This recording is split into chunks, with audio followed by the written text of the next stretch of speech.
All right, welcome back again. So if you remember last time, we created the variable guess, and then we set it to a random number between our minimum and maximum. And then we sent a message to the console that told the player, it just said, is your number higher or lower than, and then guess. Okay. So now the next step, now that the player knows what our first guess is, they have to be able to hit the up arrow or the down arrow depending on if their number is higher or lower than our guess. So here's where we're going to start using the update function. So the start, if you'll remember what I said about the start, it runs just at once. It runs everything once at the very beginning when the script is first active. Okay, so everything, it only shows up once. Okay, so if we want to be detecting if the player has input, we don't only want to detect it at the very beginning when the script is first active, but we want to always be detecting it. And update, it's called, if you see that little message blob, it says update is called every frame if the model behavior is enabled. So it's a model behavior, which you don't have to worry about that yet, but it is enabled, so update is called once per frame. So sometimes a computer may have like 60 frames per second or 120 frames per second. That's what that means, is it runs everything in the code every frame. So here's how we want to do the player input. We want to tell if a player's done something. So if a player has hit a key, do this. Okay? And to do that, we do something called an if statement. So we have if, and then we open and close parentheses. So now, anything inside that if statement, that's saying if all that happens, then run this. Okay? So if, and we want to see if there's input, so it's called input. So if input, now we need to identify what kind of input. So we want get key down. That's a key on the keyboard, okay? So if there's input, and if there's a key that's pressed down, and now we want to know what key.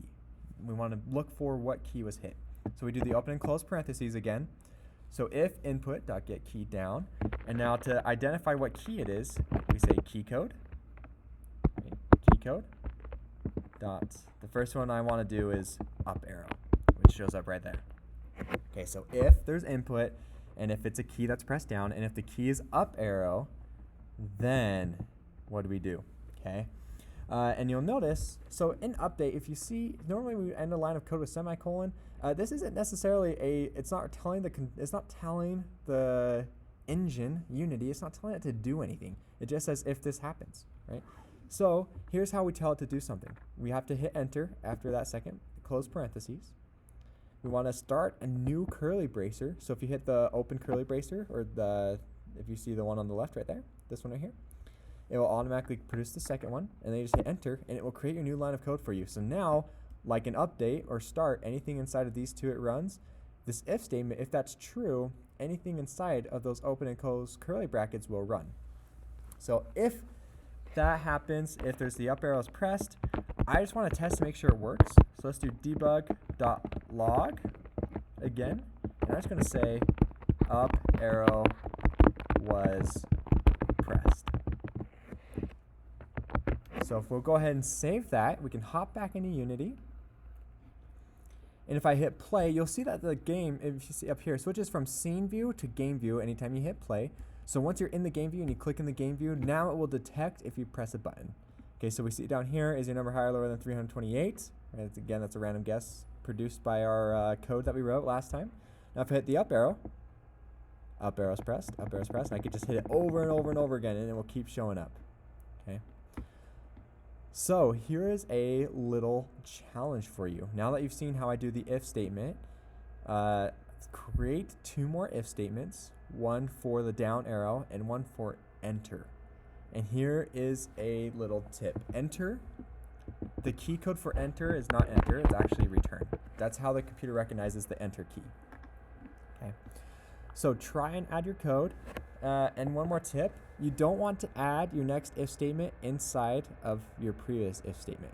Okay, so we don't want to hit enter right here and do another if statement, because then it's inside of the open and the closed curly brackets of the other if. Okay, so what we want to do is we want to go to the end of this first if statement, which is this closed bracket, and then hit enter, and now we're still inside of update, but we're not inside of this if statement. So go ahead and try to create your if statements for the down arrow and return. Okay, so here's how you do it. So we have the if statement, and we do input dot get key down, okay, and then key code, right? And if it pops up like that, you can hover over the one that you want and hit tab, and it will automatically fill it. Right, so I'm going to do key code dot down arrow, open and close curly bracket. And you know what? I'm going to cheat. I'm going to come over here. I'm going to take that. I'm going to copy it and paste it. And instead of that, I'm going to say down arrow.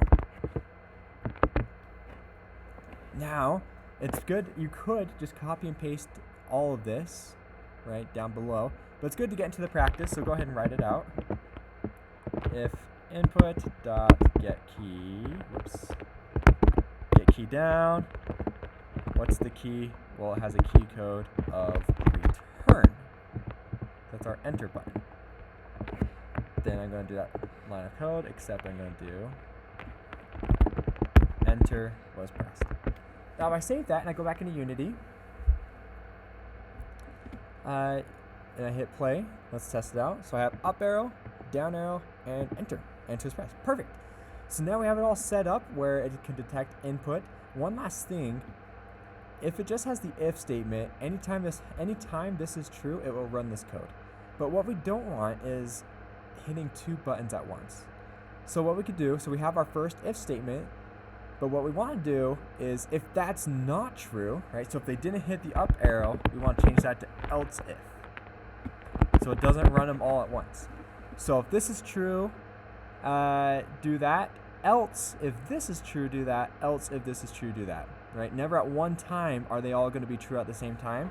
And it won't run that. It won't double run your code. So it won't run this or this at the same time. Okay? So that just prevents it from running twice. Okay. So I'll go ahead and see you in the next video when we can actually get this to start doing stuff with our guess.